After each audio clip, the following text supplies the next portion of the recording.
बिस्मिल्लाहिर्रहमानिर्रहीम। मुअज़्ज़ज़ नाज़रीन, अस्सलामु अलैकुम।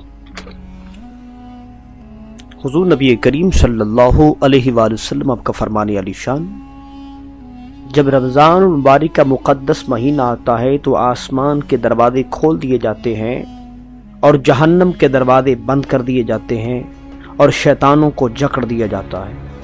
यानी माह रमज़ान के आते ही आसमान के दरवाजे खोल दिए जाते हैं, जिनसे अल्लाह ताला की रहमतें ज़मीन पर खूब बरसती हैं। मज़ीद रवायात के अंदर हुजूर का फरमान मौजूद है कि जन्नत के दरवाजे खोल दिए जाते हैं। एक रवायत में यह भी मौजूद है कि माह रमज़ान की आमद पर रहमत के दरवाजे खोल दिए जाते हैं।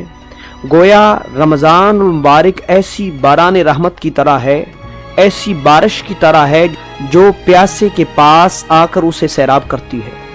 यहाँ जन्नत के दरवाजे खुलने में दो वजह बयान की जाती हैं। एक वजह ये कि माह रमज़ान की इज्जत और तौक़ीर करने वाला जब इस माह मुक़द्दस में दुनिया से रुखसत होता है तो सीधा जन्नत में चला जाता है। दूसरी वजह यह बयान की जाती है कि अबवाब जन्नत खुलने से, जन्नत के दरवाजे खुलने से हूर व ग़िलमान को मालूम हो जाता है कि माह रमज़ान की मुक़द्दस और बाबरकत घड़ियां आन पहुंची हैं और वो रोज़ादारों के लिए दुआ और इस्तिग़फ़ार में मशगूल हो जाते हैं। और फिर फरमाया, दोज़ख के दरवाजे बंद कर दिए जाते हैं और शैतानों को जकड़ दिया जाता है। यही वजह है इस बाबरकत महीने में गुनहगारों की कब्रों में दोज़ख की गर्मी का कोई असर नहीं पहुंचता। यहाँ पर एक सवाल पैदा होता है, अगर वाकई ही शैतान को इस माह मुक़द्दस में जंजीरों के साथ जकड़ दिया जाता है तो इस महीने में गुनाह क्यों सरजद होते हैं? तो इसका जवाब हकीमुल उम्मत मुफ्ती अहमद यार खान नईमी रहमतुल्लाह अलैह फरमाते हैं, इस मुक़द्दस महीने में जो कोई भी गुनाह करता है अपने नफ्स अम्मारा की शरारत से करता है, शैतान के बहकाने से नहीं करता।